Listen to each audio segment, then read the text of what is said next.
Chapter 3. Grover unexpectedly loses his pants. Confession time. I ditched Grover as soon as we got to the bus terminal. I know, it was rude, but Grover was freaking me out, looking at me like I was a dead man, muttering, Why does this always happen? And why does it always have to be 6th grade?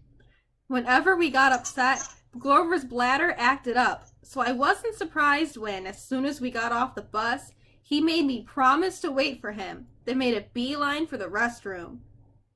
Instead of waiting, I got my suitcase, slipped outside, and caught the first taxi uptown.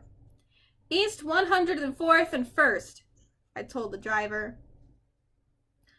A word about my mother before you meet her. Her name is Sally Jackson, and she's the best person in the world, which just proves my theory that the best people have the rottenest luck. Her own parents died in a plane crash when she was 5, and she was raised by an uncle who didn't care much about her.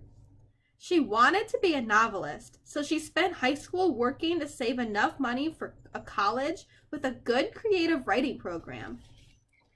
Then her uncle got cancer, and she had to quit school her senior year to take care of him. After he died, she was left with no money, no family, and no diploma. The only good break she ever got was meeting my dad. I don't have any memories of him, just this sort of warm glow, maybe the barest trace of his smile. My mom doesn't like to talk about him because it makes her sad. She has no pictures. See, they weren't married. She told me he was rich and important, and their relationship was a secret. Then, one day, he set sail across the Atlantic on some important journey, and he never came back. Lost at sea, my mom told me. Not dead, lost at sea.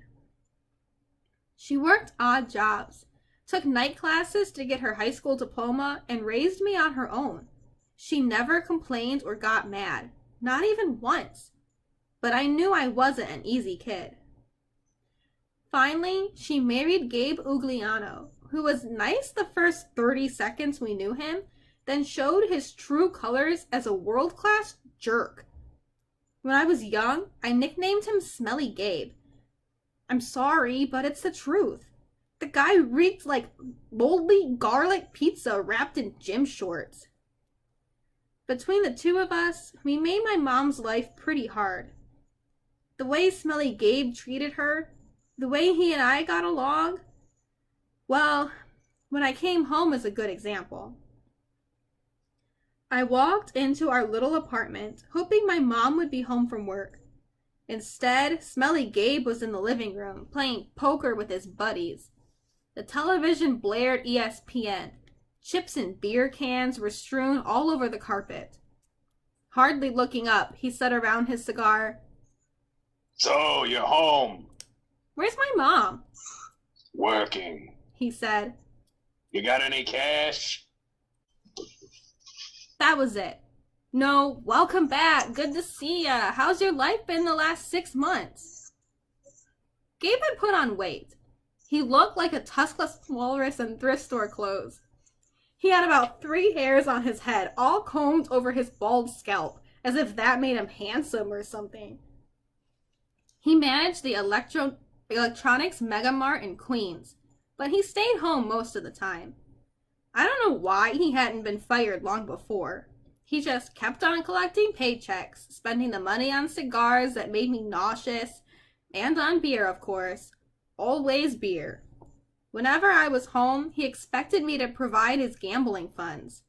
He called that our guy secret, meaning if I told my mom, he would punch my lights out. I don't have any cash, I told him. He raised a greasy eyebrow.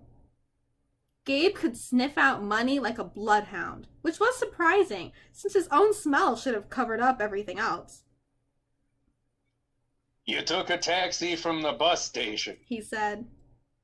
Probably paid with a 20. Got $6-7 and change.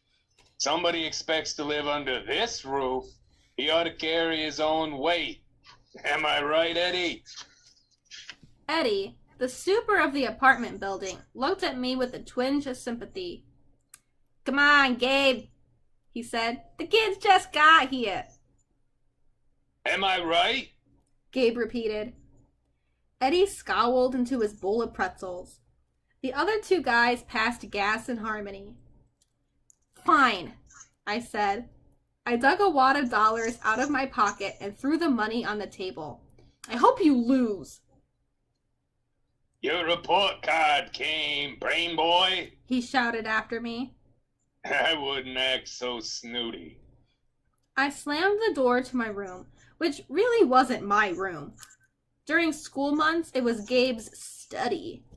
He didn't study anything in there except old car magazines, but he loved shoving my stuff in the closet, leaving his muddy boots on my windowsill, and doing his best to make the place smell like his nasty cologne and cigars and stale beer. I dropped my suitcase on the bed. Home sweet home. Gabe's smell was almost worse than the nightmares about Mrs. Dodds, or the sound of that old fruit lady's shears snipping the yarn. But as soon as I thought that, my legs felt weak. I remembered Grover's look of panic, how he made me promise I wouldn't go home without him. A sudden chill rolled through me. I felt like something, was looking for me right now, maybe pounding its way up the stairs, growing long, horrible talons. Then I heard my mom's voice. Percy? She opened the bedroom door and my fears melted. My mother can make me feel good just by walking into the room. Her eyes sparkle and change color in the light. Her smile is as warm as a quilt. She's got a few gray streaks mixed in with her long brown hair, but I never think of her as old. When she looks at me, it's like she's singing all the good things about me, none of the bad. I've never heard her raise her voice or say an unkind word to anyone, not even me or Gabe. Oh, Percy. She hugged me tight. I can't believe it. You've grown since Christmas.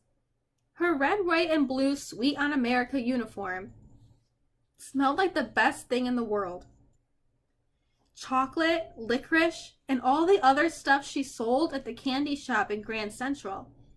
She'd brought me a huge bag of free samples, the way she always did when I came home.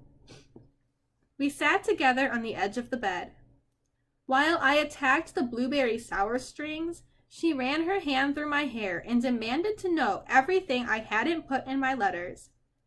She didn't mention anything about my getting expelled. She didn't seem to care about that. But was I okay? Was her little boy doing all right? I told her she was smothering me and to lay off and all that, but secretly, I was really, really glad to see her.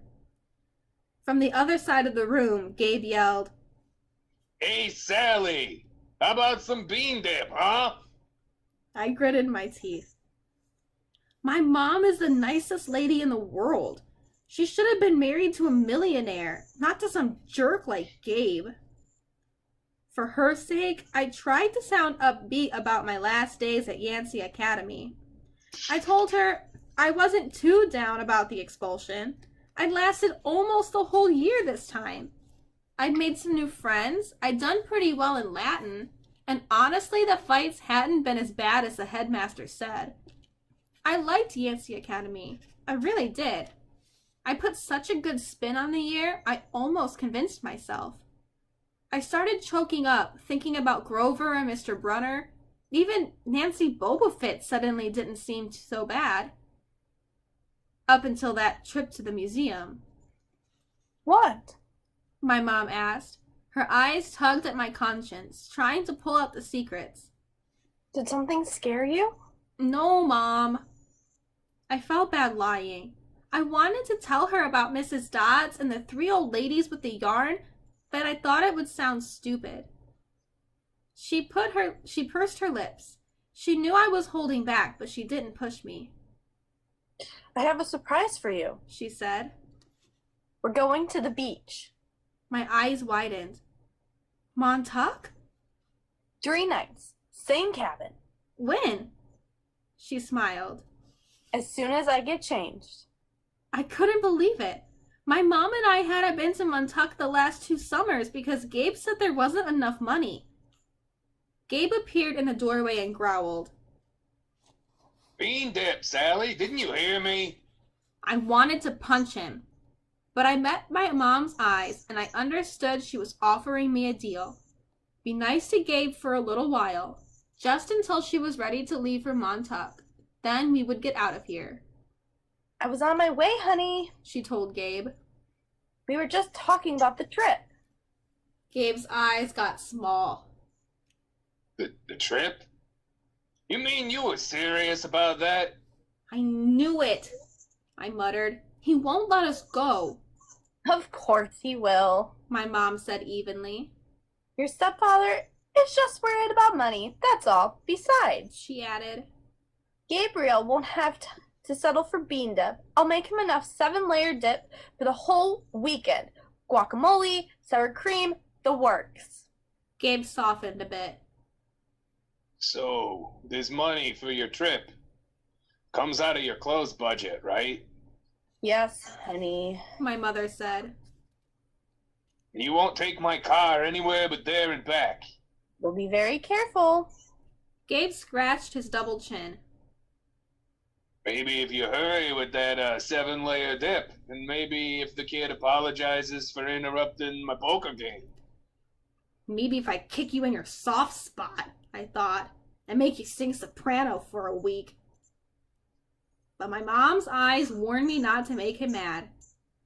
Why did she put up with this guy? I wanted to scream. Why didn't she care what he thought? I'm sorry, I muttered.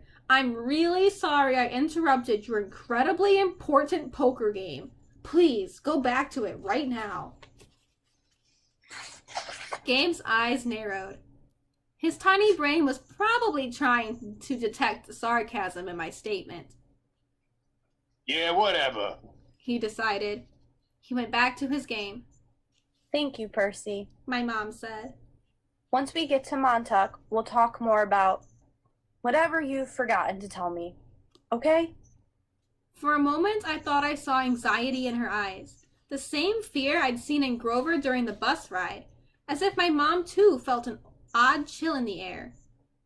But then her smile returned, and I figured I must have been mistaken.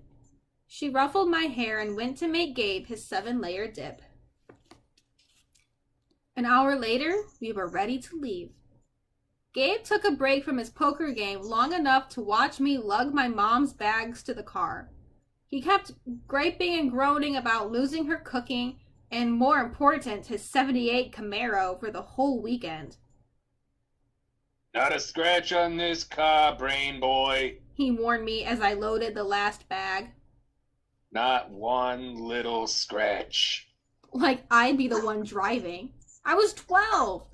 But that didn't matter to Gabe. If a seagull so much as pooped on his paint job, he'd find a way to blame me. Watching him lumber back toward the apartment building, I got so mad I did something I can't explain.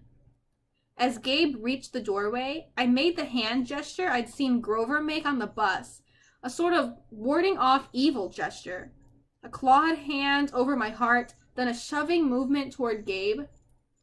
The screen door slammed shut so hard it whacked him in the butt and sent him flying up the staircase as if he'd been shot from a cannon.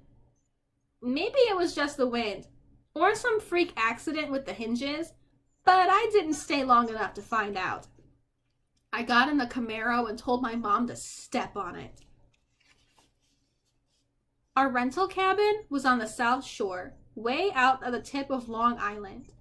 It was a little pastel box with faded curtains, half sunken into the dunes. There was always sand in the sheets and spiders in the cabinets, and most of the time the sea was too cold to swim in. I loved the place. We'd been going there ever since I was a baby. My mom had been going even longer. She never exactly said, but I knew why the beach was special to her. It was the place where she'd met my dad. As we got closer to Montauk, she seemed to grow younger. years of worry and work disappearing from her face. Her eyes turned the color of the sea.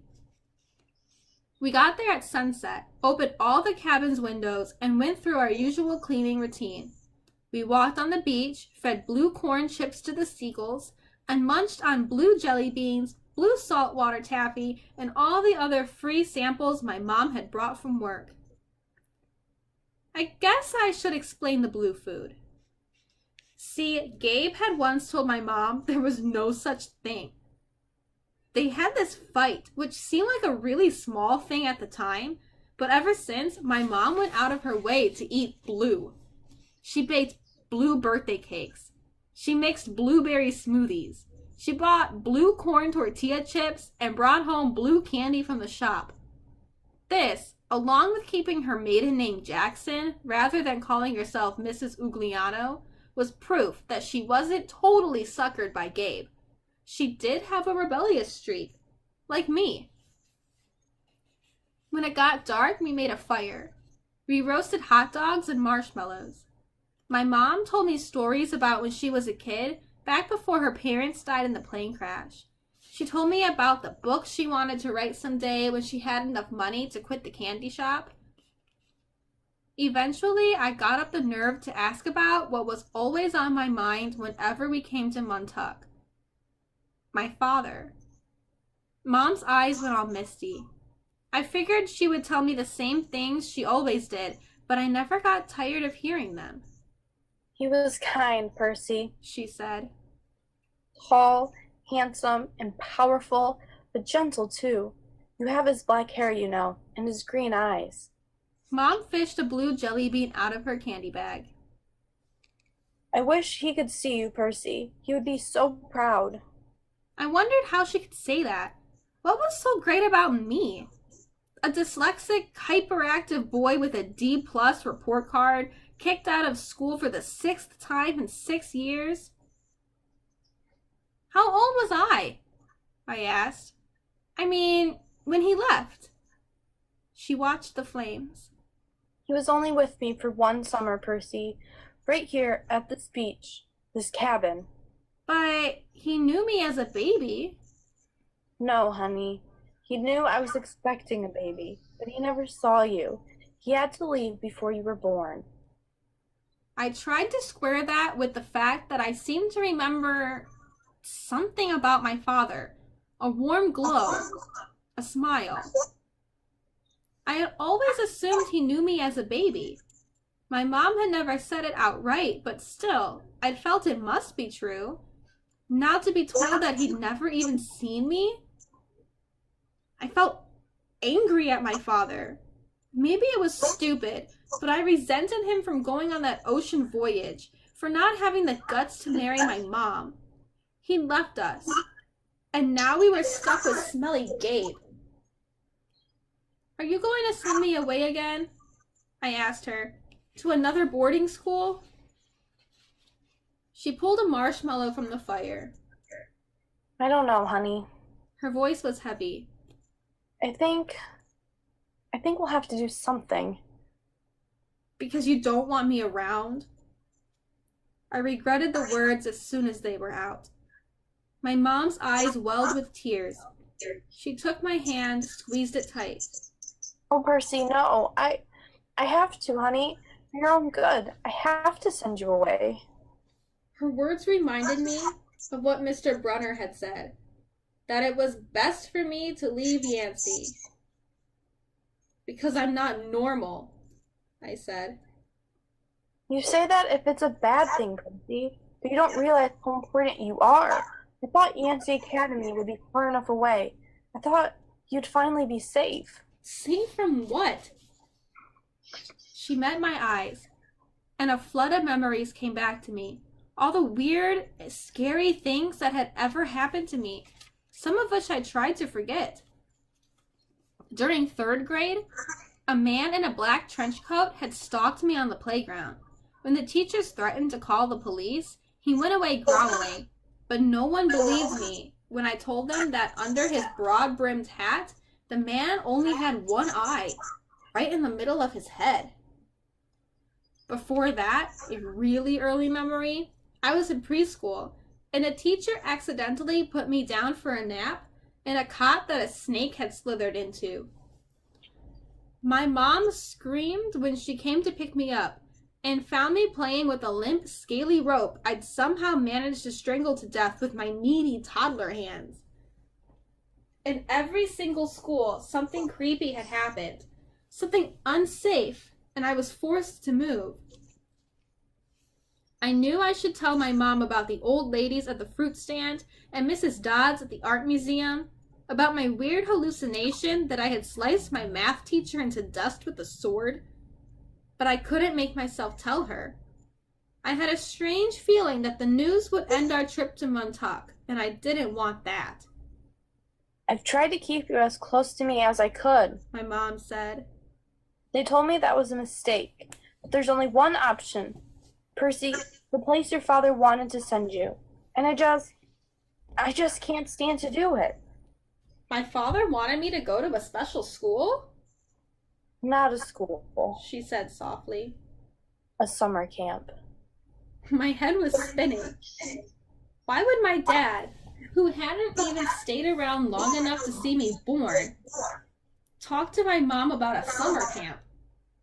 And if it was so important, why hadn't she ever mentioned it before? I'm sorry, Percy, She said, seeing the look in my eyes. but I can't talk about it. I couldn't send you to that place. It might mean saying goodbye to you for good. For good? But if it's only a summer camp. She turned toward the fire, and I knew from her expression that if I asked her any more questions, she would start to cry. That night, I had a vivid dream.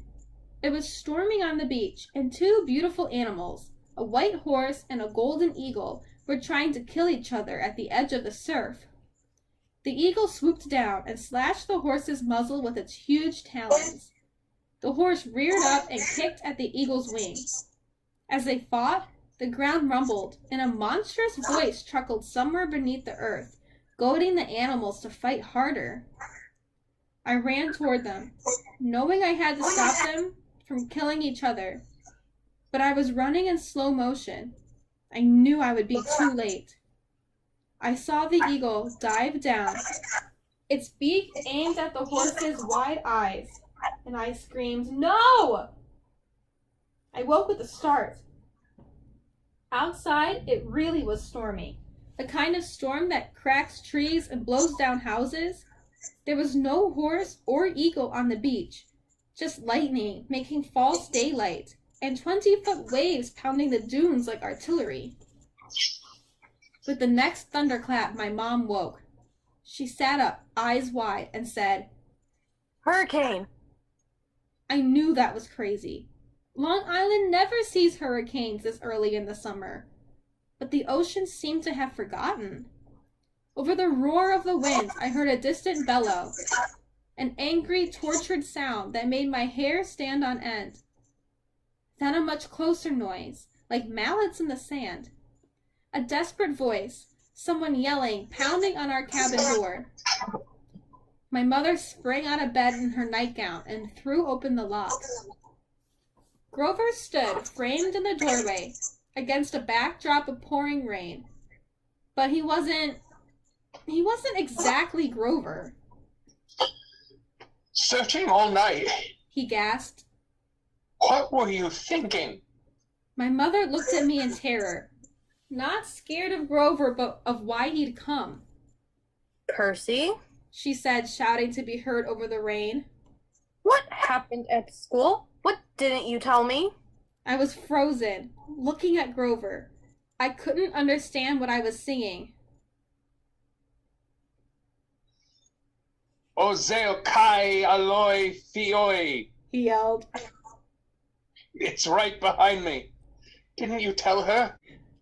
I was too shocked to register that he'd just cursed in ancient Greek, and I'd understood him perfectly.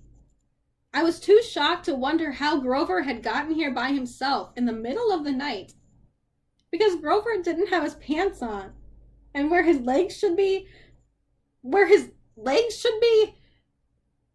my mom looked at me sternly and talked in a tone she'd never used before. Percy, tell me now. I stammered something about the old ladies at the fruit stand and Mrs. Dodds, and my mom stared at me, her face deathly pale in the flashes of lightning. She grabbed her purse, tossed me my rain jacket, and said, Get to the car. Both of you. Get! Grover ran for the Camaro, but he wasn't running exactly. He was trotting, shaking his shaggy hindquarters, and suddenly his story about a muscular disorder in his legs made sense to me. I understood how he could run so fast and still limp where he walked. Because where his feet should be, there were no feet. There were cloven hooves.